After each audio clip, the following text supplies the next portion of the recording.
Сайн уу манайхаа. Дараагийн бичлэлээрээ уулзж байгаадаа баяртай байна. Бичлэлдээ орохоос өмнө лайк дараад, сувагт маань subscribe хийж биднийг дэмжихээ мартав. За ингээд бүгдээрээ бичлэг рүүгээ орцгоё. Викер Эфебогийн толгойг барж байхад толгой нь арьсан толгооноос салхва. Энэ Эфебогийн өмсөж байсан арьс байна. Тэр үнийг хуурамч царай болгон хувиргасан хэрэгв. Мөн энэ царай Петрогийнх уу? Үгүй ээ, Петро ийм мингэгүй байсан. Дахин төрөхөөс өмнө Петро сургаггүй алга болсон дүүгийнхээ тухай олон удаа ярьдаг байсан. Тэрээр тусгаарлагдсан бэлтгэл гарсныхаа дараа сургаггүй алга болсон гэсэн. Тэр тусгаарлагдсан бэлтгэлээс болоод алга болоогүй. Харин чөтгөр түүнийг мөрдөж, үхтэл болгон хувиргасандаа тэр байж. Тэгвэл та нар миний мэдэх хүмүүс байж магадгүй юм а гэж хэлэх ба. Хонголоос Дантальян ахин хоёр туслах гарч ирэв. Тэд хорондоо тулалдах ба энэ үед. Доллороос тэнгэрт байгаа лүүн минь таны нэр ариунаар дурсагдж, таны хаан тулс ирэх болтугай. Таны хүсэл зориг тэнгэр шигээ газалтж биелэгдэх болтугай. Бидэнд гим хийсэн хүмүүсийг бид уучилдаг шиг, биднийг нүглийг минь уучлаарай. Биднийг сорилтод бүү хөтөлж, харин бузар муугаас авраарай. Залбирч байх ба. Залбирч байхдаа Викерийг бодоод байв. Доллорос, би яагаад Викерийн татар бодоод байна вэ гэж тайхан ичх ба. Тайвшир Доллорос. Викер бол зүгээр л нэг сайн дүү гэж бодон явах гэж байхад Викер нөгөө хоёртой толгоцсаар хан сүмзэн орж ирэв. Доллорос, тэр тахлын баг, шүнийн анч нохой. Шүнийн анч нохой яагаад энд байгаа юм бэ? Хамгийн чухал нь тэр яагаад Квихтигийн харуулуудтай тулгдж байгаа юм бэ гэж дайхах ба. Викер Доллоросыг харан анхаарал сарнихцуур Викер дайралтын дүртэн газар унав. Дантальяны туслахууд Викерийг алхаар ойртоход Доллорос, зогс. Юу болоод байгааг мэдэхгүй ч ярилцаж шийдэж болно гэж хэлв. Дантальяны туслахууд ямар ч хамаагүй мэд Доллоросын эсрэг илдээд алаах ба. Доллорос нүдээ анин маш их айхад. Викер урдуур нь орно нэг дайралтыг сэлмээрээ нөгөө дайралтыг нэг гараараа хаагаад замаас холд гигэнт нь авахаа гэж хэлв. Доллорос, шүнийн анч нохой таны гар. Викер, зүгээрээ гэж хэлээд хоёр туслахын толгойг хормын дотор тас завчив. Доллорос, шүнийн анч нохой та зүгээр үү? Бид таны гарыг инждэх хэрэгтэй гэж хэлэхэд Викер түүнд бүү санаа зов гэж хэлэх ба. Гигантнийг энд харна гэж хэн санах вүлээ? Тэр шүн дөлөөр энд юу хийж байсан юм бол гэж бодох ба. Доллорос, Квихтигийн харуулууд яагаад над руу дайрав? Тэд намайг хинбэ гэдгийг мэдэх ёстой гэж хэлэхэд Викер үүнийг харагхэд толгой гаднах арьс хайлан алга болох ба. Доллорос түүний царай гэж хэлэхэд Викер тэд бол бусад хүмүүсийн царайд ашигладаг үгтлүүд. Доллорос, Куа Вадис гэр бүлийн харьяа хүмүүст яагаад ийм зүйл тохиолдоод байгаа юм бэ гэж асуув. Шүнийн анч нохой Куа Вадисын гигантэн авахай надаас илүү сайн мэдэж байх ёстой гэж хэлв. Доллорос, байж боломгүй юм. Квилти гэж хэлэхэд үгсэн тусалхуудын царайнууд ил болов. Викер, танил царай байна. Тэр Питбул бүлгмийн Стаф Баскервиль байсан уу? Намайг ойд алга босоход тэр Адольф Моргийн өмгөөллийн ачаар чөлөөлөгдөж чадсан ч өөрийн хүсэлтээр тусгаарлагдсан бэлтгэлд орсон гэж сонссон. Хараал ид гэж нөгөө залуугийн хүзүүн дээрх шивээсийг харуул тэр Дон Кихот гэр бүлийнх байх шиг байна. Сирт бас тусгаарлагдсан бэлтгэлд байсан. Бадад ертөнцтэй харилцаагаа тасалсан нэр хүндтэй гэр бүлийн хүмүүс. Тусгаарлагдсан бэлтгэл үү? Тэр дөнгөж тусгаарлагдсан бэлтгэлээ эхлүүлээд байсан. Гэвч Адольф авгийн тушаалаар тэр ухарч харанхуун танхимд орж одоогоор эд шидийн судлаанд өөрийгөө зориулж байгаа. Надад битгийл тэр хүнийг Камис Морб гэж хэлээрэ биж бодох ба. Гэнт асар хүчтэй галан дайралтаар дайрах ба. Дайрсан хүн нь Камис байна. Доллорос шүнийн анч нохой намайг дахин хамгааллаа гэж бодох ба. Энэ бол халдлага.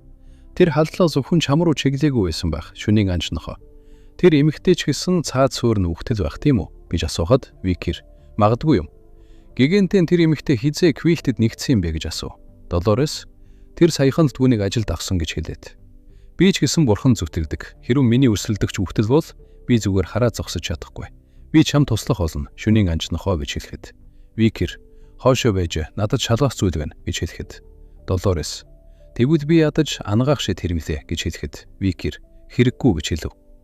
Урт бөгөөд шулан улаан ус, ямагтайч 6 дугаар зэрэглэлийг шиг харагдах гам болон газ ашигладаг шид. Нэр хүндтэй шидийн гэр бүл болох Моргийн гэр бүлд ч гэсэн ийм залуу насндаа тэр хэмжээний шидийг удирдах чадах хүмүүс ховор байдаг. Доллорос, шүнийн анч нохой тэр дайралтуудыг аваад байгаа юм уу? Тэр яагаад тэгж байгаа юм бол? Тэр шидтнийг таньдаг юм болов?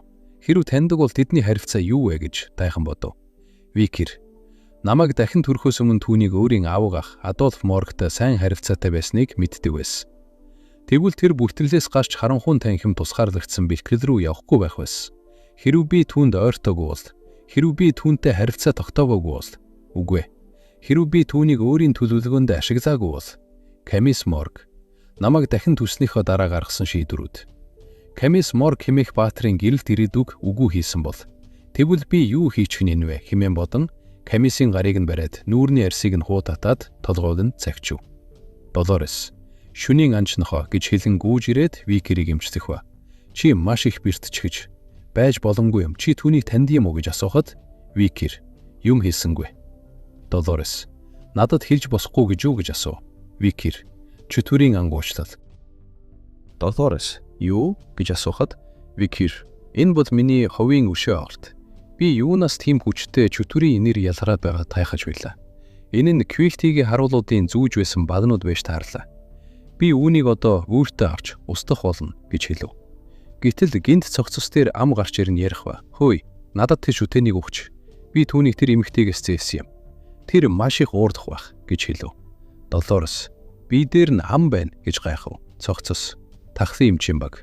Чи саяхан миний харьяадлын салбарууд руу халдаад байсан залуу мөн биз дээ гэж асуухад Викер элит бүлгэм гэж хэлэхэд цогцос бидсээр вэж яагаад асууна вэ гэхэд Викер эсвэл чамайг Квихти гэж дуудах уу гэж хэлэхэд Долорес Квихти надад битгий хэлээрэй. Тэр Квихтигийн хоолой гэж юу гэж гайхан асуув. Квихти тэнгэр минь Долорест баригдана гэж бодсонгүй. Гэхдээ энэ нь агуу үйл хэрэгт илүү дээр юм. Би Квихтиг их өөрийн хинбэ гэдгээс татгалзах хэрэгтэй байсан. Гэвч Долорес одоо мэдчихлээ. Долорес Квихтиг чөтгөр байсан гэдгийг хэн мэдхүлээ гэж гайхахад Квихти тийм ээ, яг тийм. Би чиний сарайг авах үед чиний илэрхийлэл цөхрөл айцсаар дүүрэн байх болно гэж найдаж байна гэж хэлэхэд Долорес залбирх ба. Миний амьдралын гэрэл, миний оршихуйн гал, миний нүгэл ба миний сүнс, Бурхны ариун хүч. Би хорм муу санаатнуудад тэдний үүлийн үрийн жинг 2 дахин мэдрүүлэх болно. Чөтгөрөө хойд наснда наманчил гэж хэлээд ариун хүч ашиглан цогцсыг ариусгав. Ариусгаж дуусны дараа гинт Викерийн араас дайрах ба. Долорес шүнийн анч нохоо гэж хашгирав. Квифтиг хүний яриаг таслах нь тийм сайн соёл биш шүү Долорес гэж хэлэхэд. Долорес чи чөтгөрөө. Чи яаж зүрхэж гэгэн хүний нүмергийг өмсөж ийм бузар муу зүйл хийж чадж байна гэж асуухад Квихти би чөтгөр учраас тэр Долорес гэж хэлэхэд Долорес Викерийг хамгаалан газар суух ба. Надтай тулдах гэж байгаа юм биш үсттэй. Туршлагагүй төлөвшөөгүй Долорес болон үхлийн ирмэгдэр байгаас хилэмчин хоёр надтай өсөлдөж чадна гэж бодож байна. Чи өөрийгөө хүчтэй харагдуулах гэж хүчилж байна. Гэхдээ би яах вэ? Чиний илэрхийллээс айдас харагдаж байна. Чи тэр царайгаараа хэнийг ч хуурч чадахгүй Долорес. Би эцэст нь Долоресийн царайг гартаа орууллаа гэж хэлэх тэр мөчөд Викер дороос нь гинт сэлмээ толгой руу зоох ба. Чиний мөрийг дагсны эцэст би нэг зүйлийг ухаарлаа. Чи бол өөрийн туслахуудаа амархан зоёлсолдог хурцур амьтан. Өөрөө тололддоггүй хурцур амьтан.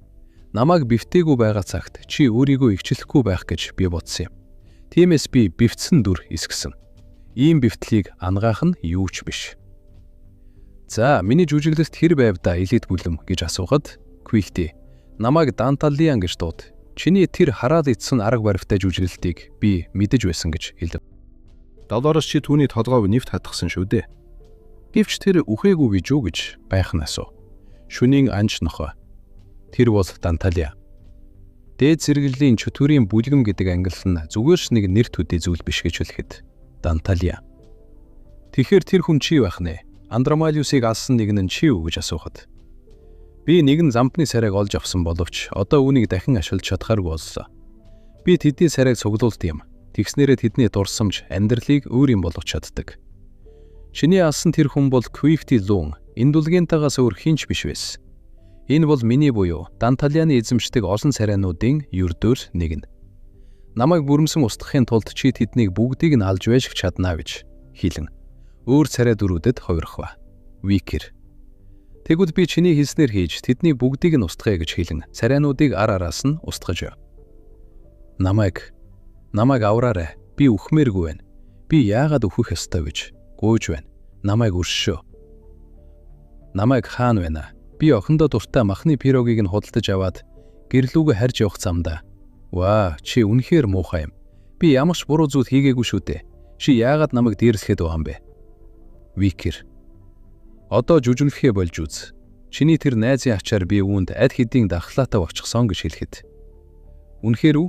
Тэгвэл үүнийг яах вэ? Энэ бол билет бич хэлээд гар руу дайрах ба. Викер ахин толгоон тастаад харахад чөтгөр ахин өөр хүний дүрд хойрно. Викерийн гар руу орсон чөтгөрийн нэг хэсэг Викерийн биеийг эслэх гэж оролдов. Данталия. Хаха. Би чиний дотор нэгэн царай суулгачихлаа. Тахлын эмчийн багт минь. Одоо би чамд түүний дурсамж, сэтгэл хөдлөлийг харуулах болно. Миний чиний дотор суулгасан тэр царай бол солиорол, шизофрени өвчнөөр шаналж, улмаар өөрийн хайртай гэр бүлээ хүнөөсөн нэгнийх байгаа юм. Ямар санагдаж байна? Нэг биед хоёр хүний дурсамж мөргөлдөх нь. Шиний дурсамж болон тэр хүний гэмтэл бэлтэл холилдож, шиний ухамсар устгагдаж эхлэх болно гэж хэлэхэд. Викер шууд гараа тастав. Долорес чиний тарчин гэж гайхан асуухад Викер би зүгээр гэж хэлээд гараа дахин ургуулад би чөтгөртэй тэмцэж байж болох ч гэлээгээд би жирийн нэгэн дундаж хүн биш гэж хэлв. Данталиан Андромалиус яагаад ядагдсныг би одоо л ойлголоо. Чөтгөрийн энергиас оруулдаг элд энэ Вилси үлөө мөн хамгийн дээд зэрэглэлийн төгсөгчийн аавра байна. Тэр бол шууд тулалдахад хэцүү өсөлдөгч байна. Тэгвэл гэж бодоод Долорес руу дайрах ба Викер Долоресыг хамгаалав. Данталиан би чамайг гигийн бүсгүйг хамгаална гэдгийг мэдэж байсан юм. Чамд яг хажууд чинь сул тал байна шүү дээ гэж хэлэн ар араас нь маш олон дайралтаар дайрав. Долорес гуйж байна. Надад санаа зовлгүй түүнтэй тулалд гэж хэлээд би баатрийн тулгуур багныг алдаж болохгүй. Энэ тулаан дэндүү хэрцгий бөгөөд аимшигтай юм. Шөнийн анч нохоо яг одоо ганцаараа тэнцэж байна. Тэр цаашид ч бас ганцаараа тэнцсээр байх уу? Би шийдвэрээ баттгах хэрэгтэй. Гэвч би дэндүү их айж байна. Чичирхээ зогсоож чадахгүй байна. Гисэн хэдий ч би шөнийн анч нохойд туслах ёстой гэж бодон залбирах гэж байхтана. Данталиан нэгэн ам нүдтэй мах шидээд игчээ би гэж анхаарлыг нь сарниулах тэр мөчөд Данталиан энэ дэндүү амх юм. Ганцхан хүний ой санамж, дурсамж, зовлон шаналлыг шилжүүлэн суулгах нь хангалттай үүдэлтэй байдаг. Гэхдээ хэдэн зуугаар нь шилжүүлэн суулгавал хүнд юу тохиолдохыг би гайхаж байна гэж хэлнэ. Нэгэн зэрэг маш олон хүний дурсамжаар дайрах ба Викер би зүгээр тэднийг бүгдийг нь зүсэж чадна гэж хэлэхэд Данталиан чи хэдэн мянган царайг тасчиж чадна гэж бодоо юу гэж хэлв. Гэтэл царай дунд нэгэн царай байхыг хараад Викер тэр царай Пири гэж бодон анхаарал нь сарнив. Үзэгдэл шилжиж Викер хоосон харахуу газар ирсэн байх ба. Викер энэ бол би Данталианы чадварт зайлгуулснаас санаж байна. Тэгвэл энэ газар Данталианы чадвар доктор байна гэсэн үг үү? Эдгээр хүмүүс Данталианд идүүлчихсэн байсан эргүү гэж бодох мөчөд. Данталианы нүүр ховирч байх үед мэдрэгдсэн тэрхүү жихүүцмээр мэдрэмжтэй яг адилхан байна. Эдгээр хүмүүсийн гэмтэл бэртэл шанзал надад орж ирж байна. Үгүй ээ, зогсоо, өвдөж байна. Хэрэг Данталианы эдсэн хүмүүс энд байгаа бол тэгвэл тэр хүүхэд энд хаа нэгтээ байх ёстой хэмээн бодов. Хүүхдүүд би айж байна. Би төөлдөж гүйцлээ. Үхмээр байна. Маш их үзен ядаж байна. Бүү инээмсэл, муухай юм. Амьдрмааргүй байна. Зайл, аимшигтай, алав бол. Төөлдлаа гэж шивнэлдэв. Энэ үед Долорес бас залгиулсан байх ба. Долорес эдгээр нь бүгд тэр чөтгөрт идүүлсэн сүмснүүд байна гэхэд. Данталиан гарч ирэх ба бидэнд түний мэдлэл харагдах ба. Данталиан аюулын зэрэглэл S+ хэмжээ тодорхойгүй. Овцсон газар, гүн газар доорх унавтын хаалга, могойн үүр. Өөрөөр 9-р бүлэн гэдгээрээ алдартай. Хүн төрлөختний төрөлхийн дайсан бөгөөд шархтамгүй, үгшгүй, мөнхийн 10 гамшигын нэг. Данталиан гигантэн минь ямар байна да? Миний эдсэн хүний сүнснүүдийн цуглуулга өөрөөр хэлбэл би муухай хүмүүсийг идэхийг хүсээгүй учраас шилж сонгож идсэн юм. Энэ ойлгохдоо чиний зүрх сэтгэлд цуурайтахгүй байна уу гэж асуухад. Долорес тэр ч байтугай үнчим хүүхдүүдийн асрамжийн газрын хүүхдүүд хүртлөө чи яаж ийм нүгэл үлдэж чадаж байна гэж асуухад. Данталиан хүн хоол идэхийн тулд шатхаана зөвтгөх шаардлагатай гэж үү гэж асуув. Надад ямар ч нүгэл байхгүй. Учир нь би чөлөөлөгдсөн. Мөнгөөр нүгзийг худалдаж авч болдог. Хүний сэтгэл царай үргэлж намайг давталуулдаг. Үнчин хүүхдүүдийн асрамжийн газрыг миний хоовны их усүр эрэлт хэрэгцээ болгож ашиглах санаагаар би зүгээр л малт хижээж хоол хүнсний нийлүүлэлт эрэгтийг хэрэгжүүлсэн. Хэрв надад нүгэл байгаа бол тэр нь би хүмүүсээс маш их зүйлийг сурч мэдсэн явдал байх болно. Мэдээж гигантэн минь чи бас муу бузар хүн. Чи зүгээр л азтай байж Бурхны ариун хүчтэй төрсөн. Чи дотроо маш сул дорой, ашиггүй бөгөөд эргэн тойрныхоо хүмүүст дарамт тулдаг. Хэрв чамгүй байсан бол тэр сэлэмчнийг миний доод ертөнцид өргөх боломжгүй байх байсан. Түүнд саад болсонд чинь бүгд чамд талархах хэрэгтэй. Гигантнийг хэлэх үггүй болохыг харах үргэлж үнэхээр сэтгэл хөдлөн байдаг шүү. Миний доод ертөнц үхэгсдийн сөрөг энергийг залгидаг. Энэ охины нүүр царайг сөрөг энерги бузарлахыг харахаас би маш их давталж байна гэж хэлв. Доллараас чиний зөв, чиний хийсэн бүхэн үнэн. Чөлөөдөвтч бас өөрийнхөө тав духын тулд бусдад хор хөнөөд учруулах нь миний дутагдaltaй талууд ч мөн адил. Хүмүүсийн эзэмшдэг бүх сул талууд. Тэр бүх зүйл нэгдэж эцэст нь зөвхөрлийн орчныг бүрдүүлэх болно гэж хэлэхэд Данталиан. Тийм ээ, яг тийм. Хүмүүс бол гэж хэлэхэд Долларес. Гэвч хүмүүс цөхрөнгөө барсан үедээ сайн зам руу тэмүүлж чадна гэдэгт итгэх хүч чадалтай байдаг хэмээн ариун хүч цасруулан хэлв. Данталиан. Урхны ариун хүч үү? Чи халдвар аваагүй байсан хэрэггүй гэж гайхах ба. Долларес. Чаны ачаар би бүрэн ойлголоо. Өдий хүртэл би ямар тогтворгүй байсан аа. Ааваасаа айсандаа чөлөөлөлтийг тусаж чадаагүй. Бас чамаас үхтлээ айсандаа шүнийн анж нохойд тусаж чадаагүй. Би өөрийгөө ямар ашиггүй гэдгийг маш сайн мэдлээ. Гэхдээ тэр хүн надад нэг удаа хэлж байсан. Бурхан яагаад над шиг сул дорой хүнийг гигантнэр сонгосон бэ? Бурханы ариун хүчгүй, төрсөн ч хүчтэй итгэл үнэмшилтэй олон хүн байдаг. Бурхан яагаад надад тохирохгүй гигантэн гэдэг цолыг хүртээсэн бэ? Бурхан чамайг шаналж, ташуудаж байгаа учраас сонгосон.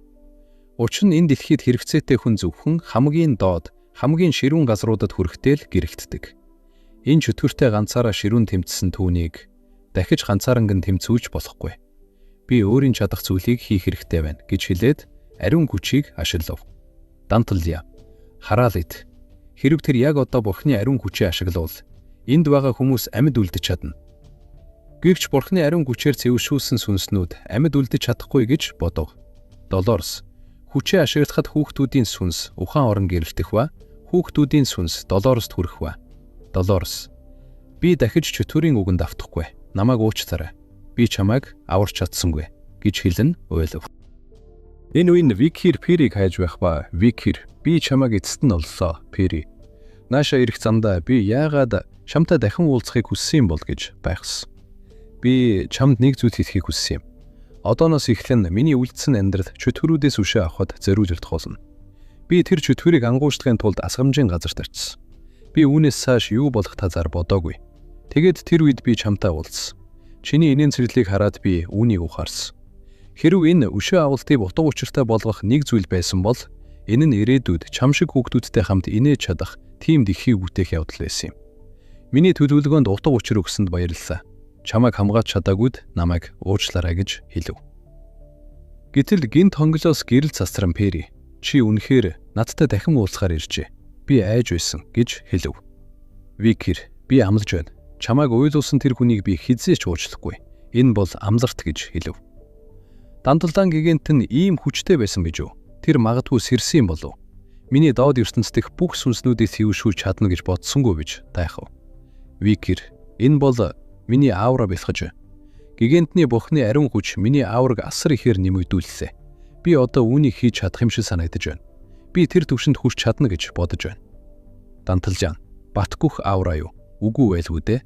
Тэр сэлмийн мастер уу гэж гайхах мөчөд Викхир. Данталжан, чи амархан үхэн гэж бүү бодорой хэмээн хэлв. Долларес Санхиватан олон хүүхдүүд золиослогдож байгаад харамсаж тэднийг золиослсон ч төрийг үзэн ядах сэтгэл. Шүнийн анч нохон мэдэрчгүй сэтгэл хөдлөл надтай хуваалцаж байна. Гигант нь өөрийн жинхэнэ сүнсний ханиа олсноор сэрч чадна гэж Паблам маш эрт дээр үед хэлсэн байдаг. Надад байгаа Бурхны ариун хүчийг шүнийн анч нохойд бүгдийг нь өгөх болно. Сүнсний цуурэ гэдэг нь гигантэн өөрийн хүлээн зөвшөөрсөн сүнсний ханьда Бурхны ариун хүчийг өгч Түүний чадварыг түр хугацаанд өсгөдөг адийслал юм гэж бодох ба. Викир дээд хэмжээний хүрээ анхны сэлмийн мастер сэрэх мөч гэж хэлв. Дантальян хүмүүсийн дунд тэр түвшинд хүрч чадах цөөн хэдэн хүнд байдаг. Тэр миний болгоомжлох ёстой хүн байсан ч зөвхөн язгууртан гэр бүлийн тэргүүнүүд л сэлмийн мастер байх ёстой байдаг. Гэтэл энэ хүү сэлмийн мастер бодох болцол хангасан гэж юу? Би яагаад толгоогоороо урууга харчихсан байна вэ гэж байхах мөчид Викир толгоог нь тас цагтсан байв. Викир, чиний цуглуулсан сүнснүүд ариусгагдсны дараа алга болсон тул одоо чамд царай байхгүй. Хэрэгдэж бодох залим их чинь алга болсон гэсэн үг. Тэгэхээр чи зөвхөнгөө барж байгаа ах. Дантальян гэж хэлв. Дантальян, би бүр анзаарсангүй. Чөтгөрийн элит 9 энд үхэх гэж юу? Чөтгөрийн ертөнцтэй холбогдох хаалгыг нээхийн тулд надад маана цуглуулах тушаал өгөгдсөн. Би удахгүй хүний ертөнцийг эзэж чадна гэж бодож байсан. Бидний замд саад болж буй хүн байх гэж. Амь насаараа дэнчин тавьж байгаад чамаагүй. Түүнийг алах хэрэгтэй гэж бодох ба. Дантальяны царай гинт асар том болон хувирч. Дантальян, намайг царайгүй гэж чи яагаад бодов вэ? Надад нэг царай үлдсэн хэвээр байна. Би өөрийгөө дэлмэлж чамтай хамт энэ үнчин хүүхдүүдийг асрах газрыг устгах болно гэж хэлэхэд. Долорос, энэ аюуфтай авра юу вэ? Шүнийн анч нохоо би одоо яах ёстой вэ? Энэ исчээрээ энэ хавийн бүх газар устгах нь гэж сандар насв. Викир, гигантэн минь тайвшир. Санаа зовох шаардлага байхгүй гэж хэлээд. Би одоо тэр түвшинд хүрч чадна гэдэгтээ итгэлтэй байна. Би дахин төрөхөөсөө өмнө амьдралынхаа туршид энэ түвшинд хүрэхийг хүсдэг байсан. Хуйгогийн надад харуулсан сэлмийн урдад гэж бодох ба. Дантальян, ах дүүс минь, та бүхнийг тушаалыг биелүүлнэ гэж найдаж байна. Хүний ертөнцийн мөхөл гэж хэлэх тэр мөчөд Викир асар хүчтэй цавчирдгийн Дантальяныг хоёр хуваах ба. Викирийн дайралт тэнгэрт асар том цавчиртын авра гаргав. Сурагчид, юу вэ? Азар хөдөлтөө гэж айж сэрэх ба. Синксэр, хөөх, энэ юу вэ гэж байхав. Тэр шөнө индулгентия үнчим хүүхдүүдийн асрамжийн газар болсон явдал эзэнт хүрний нийслэлийг айдас давтуулв. Кво Вадис гэр бүлийн үнчин хүүхдүүдийн асрамжийн газарт дахин нэг террорист хардлага гарчээ. Өмнөх хэргийн адил шөнийн анч нохоог хэрэгтнээр тогтоож хэргийн газарт олон хүн цугдарч эхлэв. Бианка сурагчид, шөнийн анч нохоо энд байсан гэж бодохоор Синкфер, бидний байсан газарт террорист хадлага гарсан гэж бодохоор аимшигтай юм. Пиги, манай сүүлийн өдөр ийм зүйл болдог харамсалтай байна. Тьюдер, түүнийг барьж агуу баатар болох чадвартай гэдгээ батлах миний боломж байсан юм.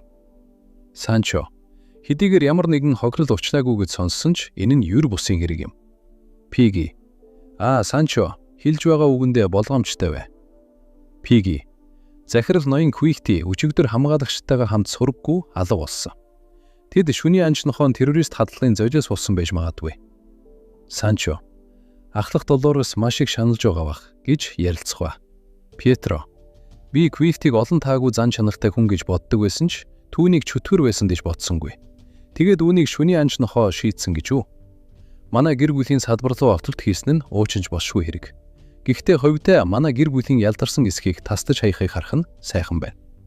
Хэдийгээр энэ нь үнэн байсан ч олон нийт үүнд итгэх эсхийг мэдэхгүй байна гэж хэлв. Долорос, ноён Пьетро одооноос эхлэн болох зүйлд хүлцэд үчиж байна гэж хэлээд сэтгүүлчдийн зүг аврах ба. Пьетро, юу гинэ гэж асуухад. Долорос, энд байгаа хүмүүсээ миний хэлэх үгийг сонсвол талархах болно. Сэтгүүлчд, эн чинь гигантэн Долорос байна. Босон явдлын талаар гигэнтэнд хэлэх зүйл байгаа боловтой гэж хэлэн хэлэх үгийг нь сонсох ба. Долорос өмнөх шөнө Викири хийсэн зүйлийг бодов. Викир, энэ бол Кво Вадис гэр бүлийн тухай үний юм. Үүгээр юу хийхээ та өөрөө шийдвэж хэлнэ тэмдэглэл өгч байснаа бодоод Долорос, би тэр сарын тэр өдөр нүглийг намжлах өшөөлийн худалдааны бүртгэл илгээгч Квилти Луун Индулгентия хүлээн авагч Хамба Сам Хамберт Луун Кво Вадис Виконт Викоин. Эцэг их нь бүх хөрөнгөө өвлүүлэхийн оронд таньдуулахыг хүссэн тул тэдний хөнөөж үхлийг нь осол мэтэр халахвчлан хөрөнгийг нь авсан. Бүх нүгэл нь 1 тэрбум 500 сая алтыг бэлнээр төлсөний дараа уучлагдсан. Барон Лагесо шивгчэндээ бутармуу зүйл хийснийхаа дараа түүнийг хөнөөж бохрийн шуганд уулсан. 200 сая алтыг бэлнээр төлсөний дараа бүх нүгэл уушлагдсан. Ноён Финигийг хөрөнгө оруулалтаа монополчлахын тулд түншээ хөнөөсөн. 800 сая артыг бэлнээр түлсний дараа бүх нүгэл уушлагдсан. Граф Айзел тэрээр 100 тэрбум орчим артны татвараас зайлсхийсэн ч 300 сая артыг бэлнээр түлсний дараа түүний бүх нүгэл уушлагдсан. Гэж хүмүүсийн нүглийг олон нийтэд дийлэх ба сэтгүүлчид тэд чөтгөрүүдэд өшөөд хөдөлтаасан гэж юу? Ийм өшөөд үзүүлэх дүрм журм байдсан завтай. Хамба зам Хамберт, захирагч Квихти нар ийм бузар муу зүйл хийх учиргүй. Гисэн хэдий ч гигантэн өөрөө тэднийг хэлж байна гэж шуугилдав. Долорес би ааваас айж байсан ч цаашаа зогсохгүй. Учир нь би түүний ичхэргүй хүн байхыг хүсэж байна. Би Долорес Лон Кво Вадес мөнгөөр нүглийг худалдаж авах зарх нь бурхныг доромжилсан хэрэг гэж үзэж байна. Кво Вадес гэр бүлд ийм харгислал дахин нарахгүй гэдгийг би үүгээр тангарлаж байна гэж олон нийтэд зарлав. Үзэгдэл шилжиж Викир гигантэн би дахин төрсөн ч чиний зөв шодрох сэтгэл өөрчлөлтөөг байна. Үүгээр ердөө 9 элит бүлгэм үлдлээ гэж бодох ба. Викир Периводон би тангарагдаж байна. Энэ замын төгсгөлд би чам шиг хүүхдүүд амьдарч инээж чадах ирээдүг бүтээх болно. Чи тэнд амар амгалан инээж чадна гэж найдаж байна Пери гэж хэлснээр энэ хэсэг дуусдаг. Энэ удаагийн Parfmine энхүү тусаж байна. Лайк дараад, Softman subscribe хийж биднийг дэмжихээ мартаваа. Дараагийн бичлэг хүртэл түр баяртай.